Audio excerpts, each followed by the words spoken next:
Hello students, welcome back to our channel.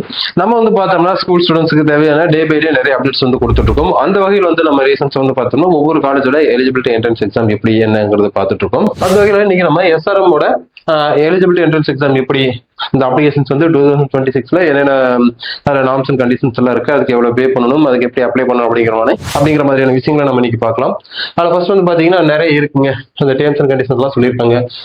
அதாவது exam fees எவ்வளவு வரும், அது 1400 வருதுங்க. தென் வந்து பாத்தீங்கன்னா அதுக்கு பேஸ் 1 பேஸ் 2 எப்படி இருக்கும். அதுக்கப்புறம் வந்து பாத்தீங்கன்னா என்னென்ன மாதிரியான இதெல்லாம் இருக்கு கீவேர்ட்ஸ் யூஸ் பண்ணுவோம்.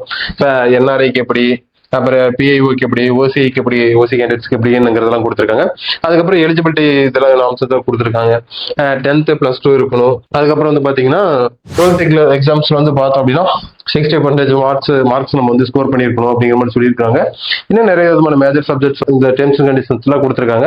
இதெல்லாம் வந்து பார்த்து என்னங்கிறது புரிஞ்சுக்குங்க. இதெல்லாம் வந்து என்னங்கிறது வந்து நீங்க அந்த ரெஜிஸ்டர் பண்றதுக்கு முன்னாடி டேர்ம்ஸ் அண்ட் நார்ம்ஸ் எல்லாம் வந்து என்னென்ன இருக்கு அப்படிங்கிற டேர்ம்ஸ் அண்ட் கண்டிஷன்ஸ் எல்லாம் என்னென்ன இருக்கு அப்படிங்கறத நீங்க பாத்துருங்க. அடுத்து வந்து பாத்தீங்கன்னா உங்களுக்கு வந்து எஸ்ஆர்எம் ஜேஇ அதாவது ஜாயிண்ட் என்ட்ரன்ஸ் எலிஜிபிலிட்டி எக்ஸாம் வந்து பாத்தீங்க அப்படின்னா ரிமோட் ப்ராஜெக்ட் ஆன்லைன் மோட்ல நடக்கும். இது வந்து பேஸ் 1 பாத்தீங்கன்னா உங்களுக்கு 23 ஏப்ரல் நடக்குங்க. ஏப்ரல் டு 28 ஏப்ரலுக்குள்ள நடக்கும். அதுக்கப்புறம் வந்து பாத்தீங்கன்னா பேஸ் 2 10th ஜூன்ல இருந்து உங்களுக்கு 15th ஜூனுக்குள்ள நடக்கும். அதுக்கப்புறம் பேஸ் 3 எக்ஸாம் வந்து பாத்தீங்க அப்படின்னா 4th ஜூலைல இருந்து 5th ஜூலைக்குள்ள நடக்குங்க. சரிங்களா? அப்ளிகேஷன்ஸ் லாஸ்ட் டேட் வந்து பாத்தீங்கன்னா உங்களுக்கு பேஸ் 1க்கு வந்து பாத்தீங்கன்னா 16th ஏப்ரல் வரல இருக்கும், 2026 வரும். பேஸ் 2க்கு வந்து பாத்தீங்கன்னா 4th ஜூன் வரல இருக்கும். அண்ட் பேஸ் 3க்கு வந்து பாத்தீங்கன்னா 13th ஜூன் வரல உங்களுக்கு வந்து லாஸ்ட் டேட் இருக்கு. அதுக்கப்புறம் வந்து பாத்தீங்கன்னா இந்த அப்ளிகேஷன்ஸ் நம்ம எப்படி ஃபில் பண்ணணும், எப்படி பேமெண்ட் பண்ணணும் அப்படிங்கிற ஸ்டெப் பை ஸ்டெப்பா பார்க்கலாம். அதுல ஃபர்ஸ்ட் ஸ்டெப் வந்து பாத்தீங்க அப்படின்னா ரெஜிஸ்டர் யுவர் செல்ஃப். இதுதான் வந்து ஃபர்ஸ்ட் இது. ஃபர்ஸ்ட் உங்களோட மெயில் ஐடி, அதுக்கப்புறம் உங்களோட மொபைல் நம்பர், அதுதான் பேசிக் டீடைல்ஸ் கொடுத்து உங்களுக்கு ஒரு அப்படி உங்களோட அக்கௌண்ட் வந்து நீங்க ரெஜிஸ்டர் பண்ணிட்டீங்க அப்படின்னா அதோடைய மெயில் ஐடி பாஸ்வேர்டு வந்து பாத்தீங்க அப்படின்னா உங்களுக்கு டூல வந்துருங்க. இந்த ஸ்டெப் 2ல வந்துடும். அதில் வெரிஃபை இமெயில் சொல்லுவாங்க. இதுல வந்து இந்த மெயில் ஐடியோட இமெயில் பாஸ்வேர்டு வந்துருச்சு அப்படின்னா அது வந்து நம்ம ஸ்டெப் 3 அதை வச்சு உங்களோட லாகின் பண்ணி உங்களோட ஸ்டெப் 3 அதாவது என்னன்னா ஃபில் அப்ளிகேஷன் ஃபார்ம் ஆன்லைன்ல நீங்க அந்த ஃபார்மை ஃபில் பண்ண உங்களோட பேசிக் டீடைல்ஸ், அப்பா பேர் என்ன, அம்மா பேர் என்ன, வீட்டு அட்ரஸ் 1, அட்ரஸ் 2, அதுக்கப்புறம் பேசிக் டீடைல்ஸ் நிறைய இருக்கு இல்லைங்களா. உங்களோட மார்க் எவ்வளவு ஸ்கோர் பண்ணிருக்கீங்க, எவ்வளவு மார்க் நீங்க 10th எடுத்திருக்கீங்க, 11th எடுத்திருக்கீங்க அப்படிங்கிற மாதிரி பேசிக் டீடைல்ஸ் நிறைய கேட்கும். ஆதார் நம்பர் வந்து நிறைய கேட்கும்.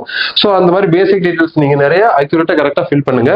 அதை நீங்க ஃபில் பண்ணதுக்கு அப்புறம் உங்களுக்கு ஸ்டெப் 4 வருங்க. இதுல வந்து பாத்தீங்கன்னா இந்த பேசிக் டீடைல்ஸ் நீங்க ஃபில் பண்ணி முடிச்ச பிறகு உங்களோட டாக்குமெண்ட்ஸ் வந்து நீங்க அப்லோட் பண்ற மாதிரி இருக்கும். அது கேட்கிற பேசிக் டீடைல்ஸ் என்ன கேட்டீங்கன்னா உங்களுடைய ஆதார், தென் உங்களோட டிசி, கம்யூனிட்டி சர்டிஃபிகேட், இந்த மாதிரி நிறைய உங்களோட போட்டோஸ் இந்த மாதிரி இருக்கு பாத்தீங்களா. அது கேட்கிற ஃபார்மேட்ல சாஃப்ட் காப்பியா நீங்க வந்து அப்லோட் பண்ணுவீங்க. அந்த டாக்குமெண்ட்லாம் ஸ்கேன் பண்ணி அப்லோட் பண்ண பிறகு உங்களுக்கு பே பண்றது வந்து பாத்தீங்கன்னா ஸ்டெப் 5ல வருங்க. இது வந்து பாத்தீங்கன்னா பே பண்ற அமௌண்ட், அதாவது உங்களுக்கு மேல சொல்லியிருந்தாங்க இல்லைங்களா 1400 அமௌண்ட். இந்த 1400 வந்து பாத்தீங்க அப்படின்னா நீங்க வந்து நெட் பேங்கிங்ல பண்ணலாம், இல்ல கிரெடிட் கார்டுல பண்ணலாம், அப்படி இல்ல டெபிட் கார்டுல பண்ணலாம், அப்படி இல்ல பேடிஎம்ல பண்ணிக்கலாம். ஸோ நிறைய ஆப்ஷன்ஸ் இருக்கு. ஸோ நீங்க ஆன்லைன்ல தான் பண்ண போறீங்க. ஆன்லைன்ல நிறைய மெத்தட்ஸ் இருக்கு. அதுல ஏதாவது ஒரு மெத்தட்ஸ் யூஸ் பண்ணி நீங்க பேமெண்ட் பண்ணிக்கலாம். இப்படி பேமெண்ட் பண்ணிட்டீங்கன்னா போதும், உங்களோட அப்ளிகேஷன்ஸ் வந்து ரெஜிஸ்டர் ஆயிரும்.